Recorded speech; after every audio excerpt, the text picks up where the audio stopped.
بسم اللہ الرحمن الرحیم۔ اللہ آپ سب کو سلامت رکھے، آباد رکھے۔ مخلوق میں اللہ کے بعد سب سے زیادہ اگر کسی ذات کی تعریف کی جاتی ہے تو وہ ذات ہے میرے اور آپ کے آقا حضرت محمد رسول اللہ صلی اللہ علیہ وآلہ وسلم۔ اور آپ کا جو اسم گرامی ہے وہ نکلا ہی حمد و تعریف سے ہے، محمد اور احمد۔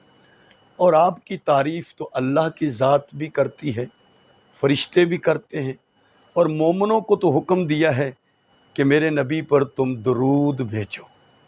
اگر آپ یہ چاہتے ہیں کہ حضور نبی کریم صلی اللہ علیہ وآلہ وسلم کی محبت کے سمندر سے ہمیں کوئی حصہ مل جائے تو پھر اس کا واحد حل یہ ہے کہ ہم نبی کریم علیہ السلام کی ذات پر کثرت سے بہت زیادہ درود بھیجیں، درود پڑھیں۔ اور یہ درود جب ہم پڑھتے ہیں کسی جگہ پر بھی، کسی ملک میں بھی، کسی مکان میں بھی، کسی مقام میں، چاہے پہاڑوں کی بلندی میں ہو، چاہے کسی غار میں ہو، چاہے صحرا میں ہو، چاہے سفر میں آپ پڑھیں، چاہے حضر میں پڑھیں، کسی لمحے میں، کسی مقام پر بھی جب آپ یہ درود پڑھتے ہیں تو فرشتے اس درود کو اکٹھا کرتے ہیں۔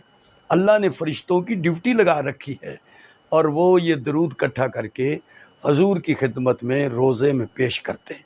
اسی لیے آپ نے فرمایا جو میرے روزے پر پڑھتا ہے اس کو میں سنتا ہوں، اور جو دور کوئی پڑھتا ہے وہ مجھ تک پہنچایا جاتا ہے۔ حضور نبی کریم علیہ السلام پر درود پڑھنے کا جو یہ عمل ہے، یہ اللہ کے دربار